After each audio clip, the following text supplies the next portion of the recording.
Hello বন্ধুরা, নমস্কার। Welcome to my channel Nabajagaran academy. আমি কৌশিক স্যার। আজকে আলোচনা করব রেলওয়ে জিকে সাবজেক্টের সুপার সিরিজ, যা আসন্ন রেলওয়ে যে কোনো এক্সামের জন্য খুবই গুরুত্বপূর্ণ, যেখান থেকে কোশ্চেন তোমরা কমন পাবেই। আজকের সাবজেক্ট পলিটি। তা তোমরা আজকের ভিডিওটা শুরু থেকে শেষ অবধি দেখো, একদম নিশ্চিত আলোচিত কোশ্চেনগুলি থেকে 100% কমন পাবি। তা চলো শুরু করা যাক। আমাদের প্রথম প্রশ্ন, ভারতের সংবিধান কার্যকর হয়েছে কবে? উত্তর 26শে জানুয়ারি 1950।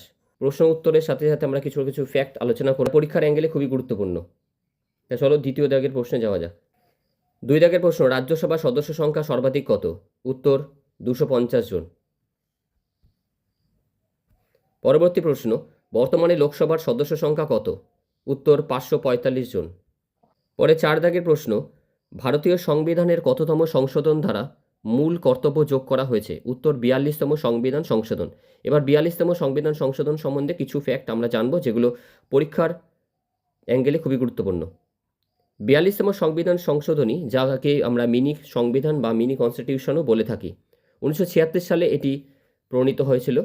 এই সংশোধনীতে প্রস্তাবনায় সমাজতান্ত্রিক, ধর্মনিরপেক্ষ এবং অখণ্ডতা শব্দগুলো যোগ করা হয় এবং মৌলিক কর্তব্যগুলো অন্তর্ভুক্ত করা হয়। এই সবকটি পয়েন্টই খুবই গুরুত্বপূর্ণ। এর উদ্দেশ্য ছিল কেন্দ্রীয় সরকারের ক্ষমতা বৃদ্ধি এবং বিচার বিভাগীয় ক্ষমতাকে হ্রাস করা, যদিও এর কিছু অংশ পরে 44তম সংশোধনীর মাধ্যমে বাতিল করা হয়। এই পুরোটাই খুবই গুরুত্বপূর্ণ। 5 দাগের প্রশ্ন, ভারতীয় সংসদের উভয় কক্ষের স্পিকার কোন হাউসের নেতৃত্ব দেন? উত্তর লোকসভার। এবারে জানবো এর সম্বন্ধে কিছু এক্সট্রা ফ্যাক্ট। ভারতীয় সংসদের 2টি কক্ষের পৃথক স্পিকার নেই। সংসদের নিম্নকক্ষ লোকসভার বর্তমান স্পিকার হলেন ওম বিড়লা। অন্যদিকে সংসদের উচ্চকক্ষ, যা রাজ্যসভা, এই রাজ্যসভার চেয়ারম্যান হলেন উপরাষ্ট্রপতি। অর্থাৎ ভারতীয় সংসদে 2টি পৃথক কক্ষ রয়েছে। এই পৃথক কক্ষ, একটি হলো নিম্নকক্ষ, একটি হলো উচ্চকক্ষ। এর মধ্যে নিম্নকক্ষ, যাকে আমরা লোকসভা বলি, যার বর্তমান স্পিকার হলেন ওম বিড়লা, এবং সংসদের উচ্চকক্ষ, যাকে আমরা রাজ্যসভা বলি, এর চেয়ারম্যান হলেন ভারতের উপরাষ্ট্রপতি। পরবর্তী প্রশ্ন 6 দাগের, লোকসভার সদস্য হওয়ার জন্য ন্যূনতম কত বয়স হওয়া উচিত? উত্তর 25 বছর। পরবর্তী প্রশ্ন 7 নম্বর, লোকসভার সদস্যদের মেয়াদ কত বছর? উত্তর 5 বছর। 8 দাগের প্রশ্ন, বর্তমানে ভারতের কেন্দ্রশাসিত অঞ্চলের সংখ্যা কটি? উত্তর 8টি। তো এর সম্বন্ধে জানবো আর এক্সট্রা কিছু ফ্যাক্ট। এই 8টি কেন্দ্রশাসিত অঞ্চলগুলি হলো আন্দামান ও নিকোবর দ্বীপপুঞ্জ, চণ্ডীগড়, দাদরা ও নগর হাভেলি এবং দমন ও দিউ, দিল্লি, জম্মু ও কাশ্মীর, লাদাখ, লাক্ষাদ্বীপ এবং পুদুচেরি। এই অঞ্চলগুলি সরাসরি কেন্দ্রীয় সরকারের অধীনে পরিচালিত হয় এবং রাষ্ট্রপতি কর্তৃক নিযুক্ত প্রশাসক বা উপরাজ্যপালের মাধ্যমে শাসিত হয়। এই প্রত্যেকটা পয়েন্ট বন্ধুরা খুবই গুরুত্বপূর্ণ, এগুলো অবশ্যই তোমরা নোট ডাউন করে নিও। এখান থেকে সামনে আসা পরীক্ষায় সামনে থাকা যে কোনো পরীক্ষায় অবশ্যই তোমরা কমন পাবে, বিশেষ করে রেলওয়ে পরীক্ষায়। পরবর্তী 9 দাগের প্রশ্ন, রাজ্যসভার সদস্য নির্বাচন পদ্ধতি কোন দেশের সংবিধান থেকে নেওয়া হয়েছে? উত্তর দক্ষিণ আফ্রিকার সংবিধান থেকে। 10 নম্বর প্রশ্ন, সাধারণ আইনের অধিকারের আদেশ জারি করার ক্ষমতা কোন আদালতের কাছে আছে? উত্তর হাইকোর্টের কাছে। এবার জানবো এর সম্বন্ধে কিছু এক্সট্রা ফ্যাক্ট। কলকাতা হাইকোর্টের বর্তমান বিচারপতি হলেন ওম নারায়ণ রায়। এই প্রশ্নটা আসন্ন পরীক্ষার জন্য খুবই গুরুত্বপূর্ণ। পরবর্তী 11 দাগের প্রশ্ন, ভোটাধিকারের বয়স 21 থেকে 18 বছর কমিয়ে কোন সংবিধান সংশোধনের আইনের মাধ্যমে তা করা হয়েছিল? উত্তর 61তম সংবিধান সংশোধনীর মাধ্যমে। এবার জানবো এর সম্বন্ধে কিছু এক্সট্রা ফ্যাক্ট। 61তম সংবিধান সংশোধনী আইন, যেটি 1988 সালে লোকসভা এবং রাজ্যসভা বিধানসভা নির্বাচনে ভোট দেওয়ার বয়স 21 বছর থেকে কমিয়ে 18 বছর করা হয়। এই সংশোধনীটি সংবিধানের 326 নম্বর অনুচ্ছেদে পরিবর্তন আনে, যা লোকসভা ও বিধানসভার নির্বাচন সংক্রান্ত। অর্থাৎ 226 নম্বর অনুচ্ছেদে লোকসভা এবং বিধানসভা নির্বাচন সংক্রান্ত বিষয় রয়েছে। এর ফলে দেশের যুব সমাজ গণতান্ত্রিক প্রক্রিয়ায় অংশগ্রহণ করার সুযোগ পায়। কারণ আগে 21 বছরে মানুষ ভোট দিত, কিন্তু বর্তমানে 18 বছরে ভোট দেয়। অর্থাৎ গণতান্ত্রিক পথে যুব সমাজ পার্টিসিপেট করার বা অংশগ্রহণ করার সুযোগ এতে পায়।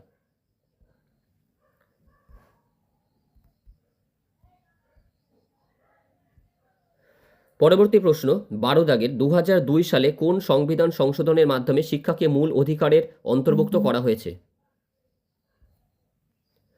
উত্তর 86তম সংবিধান সংশোধনীর মাধ্যমে। এই 86তম সংবিধান যে সংশোধন তা 2002 সালে একটি যুগান্তকারী আইন, কারণ 6 থেকে 14 বছর বয়সী শিশুদের জন্য শিক্ষাকে মৌলিক অধিকার করে তুলেছে, যা এটি খুবই গুরুত্বপূর্ণ শিক্ষা বিষয়। এটি সংবিধানের 21 ক ধারায় যুক্ত করা হয়েছে। এই সংশোধনী ছাড়াও রাষ্ট্রীয় নীতির নির্দেশাত্মকমূলক নীতির 46 অনুচ্ছেদকে পরিবর্তন করেছে এবং সংবিধানের 51 ক ধারায় একটি নতুন মৌলিক কর্তব্য যোগ করা হয়েছে, যা পিতামাতা এবং অভিভাবকদের তাদের 6 থেকে 14 বছর বয়সী সন্তানদের শিক্ষার সুযোগ করে দিতে উৎসাহিত করে। অর্থাৎ এটা শিক্ষা বিষয়ে এটি যুগান্তকারী একটি পদক্ষেপ। পরে 13 দাগের প্রশ্ন, ভারতের রাষ্ট্রপতি হবার জন্য সর্বনিম্ন বয়স কত হওয়া প্রয়োজন? উত্তর 35 বছর।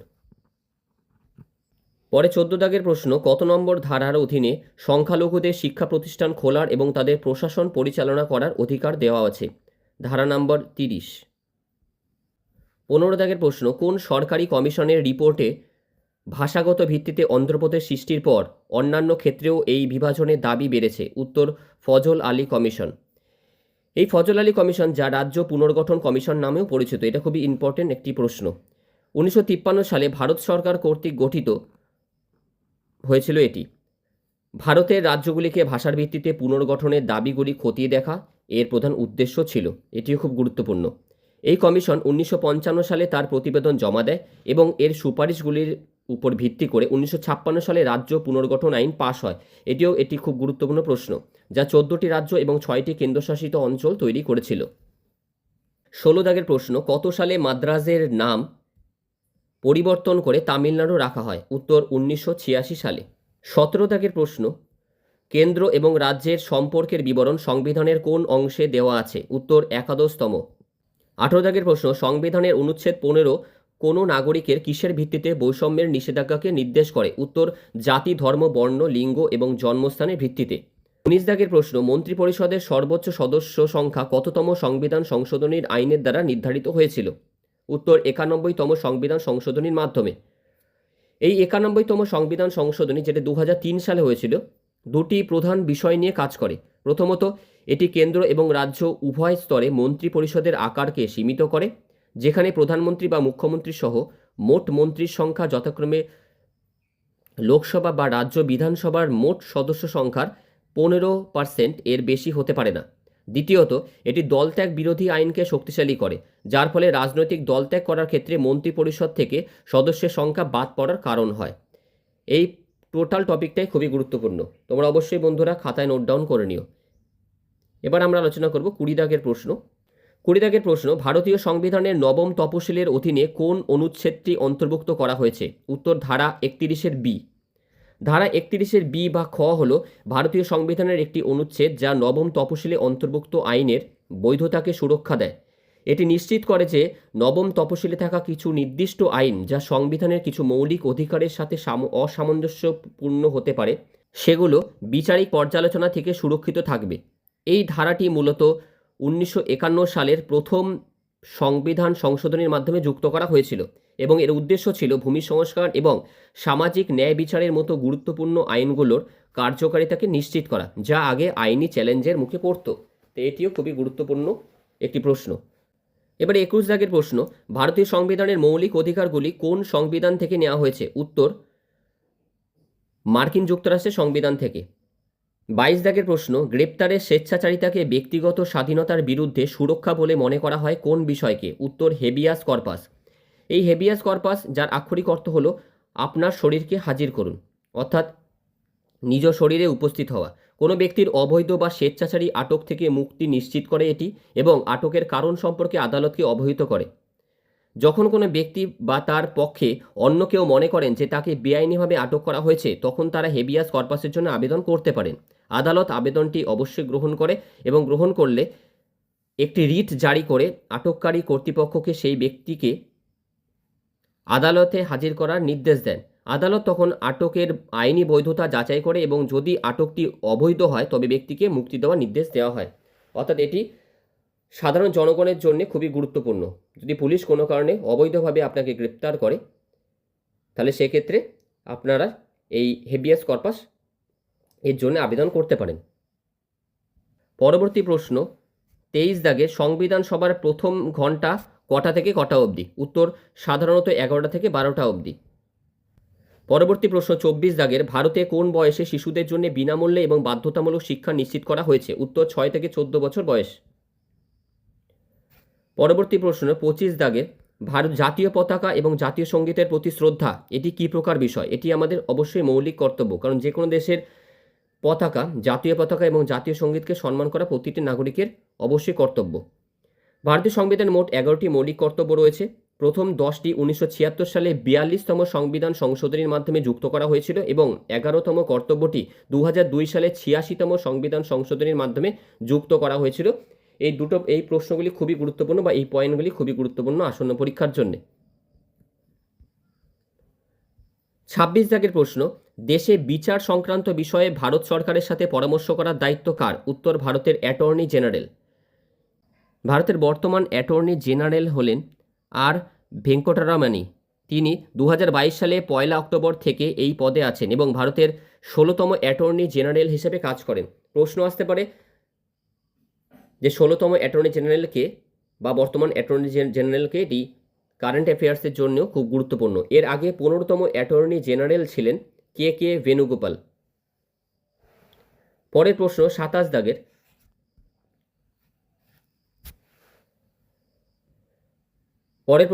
দাগের, ভারতীয় গণপরিষদ কবে জাতীয় সঙ্গীতকে স্বীকৃতি দেয়? উত্তর 24শে জানুয়ারি 1950। 28 দাগের প্রশ্ন, ভারতীয় সংবিধানে জীবনের অধিকার কী প্রকার অধিকার? জীবনের অধিকার অর্থাৎ বেঁচে থাকার অধিকার এটা অবশ্যই মৌলিক অধিকার। ভারতীয় সংবিধানে 6টি মৌলিক অধিকার রয়েছে, যা সংবিধানের তৃতীয় অংশে, এই তৃতীয় অংশটি 12 থেকে 35 নম্বর ধারার দ্বারা ব্যাখ্যা করা আছে। এই অধিকারগুলি হল সমতার অধিকার, স্বাধীনতার অধিকার, শোষণের বিরুদ্ধে অধিকার, ধর্মীয় স্বাধীনতার অধিকার, সাংস্কৃতিক ও শিক্ষাগত অধিকার এবং সাংবিধানিক প্রতিবিধানের অধিকার। পরে 29 দাগের প্রশ্ন, সংসদের সম্পাদনার জন্য সংবিধানে কোন কোন ভাষার উল্লেখ আছে? উত্তর হিন্দি এবং ইংরাজি। 30 দাগের প্রশ্ন, ভারতের সুপ্রিম কোর্ট কোন বিষয়ে আদেশ জারি করতে পারে? উত্তর শুধুমাত্র মৌলিক অধিকারের বিষয়।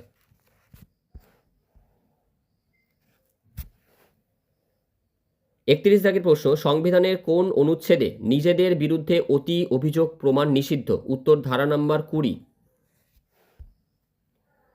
পরে 32 দাগের প্রশ্ন, খুব ইম্পর্টেন্ট প্রশ্ন, আধুনিক যুগের মনু কাকে বলা হয়? উত্তর ডক্টর বি.আর. আম্বেদকরকে।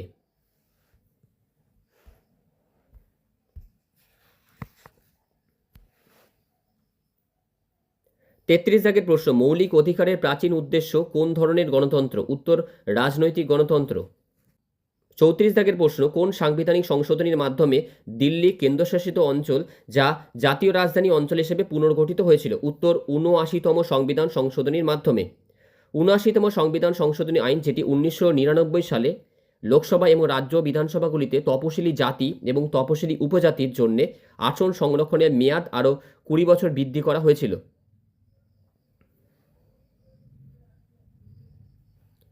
এই সংশোধনী আইনটি সংবিধানের 334 নম্বর অনুচ্ছেদ সংশোধন করে, যা পূর্বে নির্ধারিত 10 বছরের পরিবর্তে তপশিলি জাতি এবং উপজাতিদের প্রতিনিধিত্ব 2000 সাল পর্যন্ত নিশ্চিত করেছিল।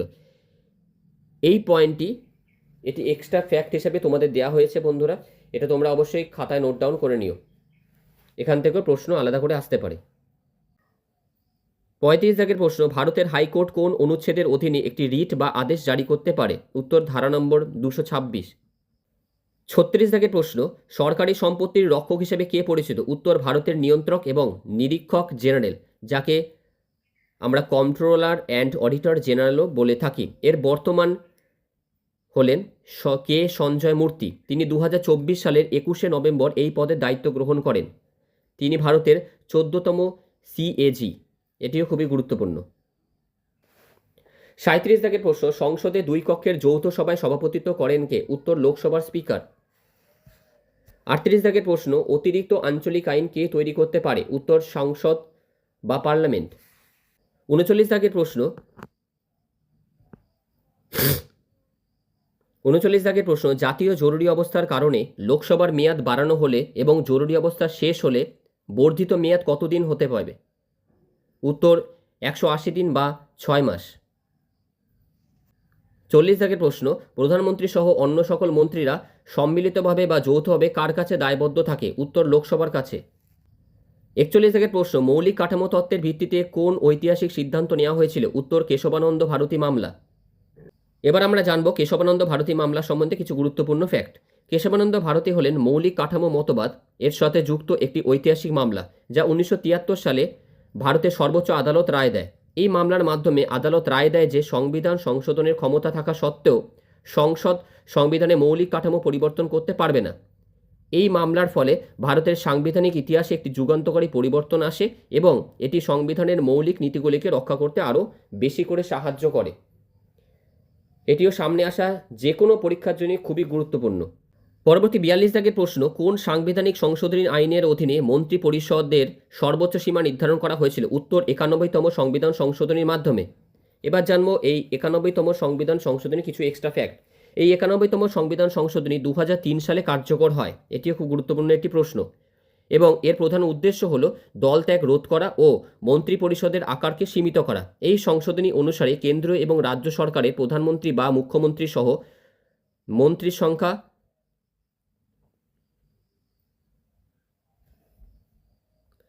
এই সংশোধনী অনুসারে কেন্দ্রীয় এবং রাজ্য সরকারের প্রধানমন্ত্রী বা মুখ্যমন্ত্রী সহ মন্ত্রীর সংখ্যা যথাক্রমে লোকসভা বা বিধানসভার মোট সদস্য সংখ্যার 15%-এর বেশি হতে পারবে না। এটি দলত্যাগ বিরোধী আইনকেও আরও শক্তিশালী করে, যেখানে 2/3 সদস্যের দলত্যাগ না করলে সদস্যদের অযোগ্য ঘোষণা করা হয়। 43 দাগের প্রশ্ন, কোনটি মৌলিক কর্তব্য নয়? উত্তর সাংবিধানিক প্রতিবিধানের অধিকার, যেটি একটি মৌলিক কর্তব্য। এর প্রশ্ন, আইন দ্বারা প্রতিষ্ঠিত পদ্ধতির ধারণা কোন দেশের সংবিধান থেকে নেওয়া হয়েছে? উত্তর জাপানের সংবিধান থেকে। পরবর্তী প্রশ্ন, যে ব্যক্তিকে মৃত্যুদণ্ড দেওয়া হয়েছে তাকে ক্ষমা করার ক্ষমতা কার আছে? উত্তর রাষ্ট্রপতির। গণপরিষদের সভাপতিত্ব করেন কে? উত্তর ডক্টর রাজেন্দ্র প্রসাদ। 47 দাগের প্রশ্ন, প্রধান নির্বাচন কমিশনার কার দ্বারা নিযুক্ত হন? উত্তর ভারতের রাষ্ট্রপতি দ্বারা। 48 দাগের প্রশ্ন, ভারতে কতবার জাতীয় জরুরি অবস্থা জারি করা হয়েছে? উত্তর 3 বার। ভারতে 3 বার এই জাতীয় জরুরি অবস্থা ঘোষণা করা হয়েছিল। প্রথমটি হয়েছিল 1962 সালে ভারত চীন যুদ্ধের সময়, দ্বিতীয়টি 1971 সালে ভারত পাকিস্তান যুদ্ধের সময় এবং তৃতীয়টি 1975 সালে অভ্যন্তরীণ গোলযোগের কারণে। এটি সংবিধানের 352 নম্বর অনুচ্ছেদ অনুযায়ী যুদ্ধ, বহিরাগত আগ্রাসন বা সশস্ত্র বিদ্রোহের মতন গুরুতর কোনো পরিস্থিতির কারণে রাষ্ট্রপতি দ্বারা এটি জারি করা হয়ে থাকে। 49 দাগের প্রশ্ন, পুদুচেরি কোন হাইকোর্টের এখতিয়ারের অধীন? উত্তর মাদ্রাজ হাইকোর্টের। 50 দাগের প্রশ্ন, মাদ্রাজ ও বোম্বাইয়ের আইন প্রণয়ন ক্ষমতার বিকেন্দ্রীকরণ প্রক্রিয়া কোন আইনের মাধ্যমে হয়েছিল? উত্তর ইন্ডিয়ান কাউন্সিল অ্যাক্ট 1861।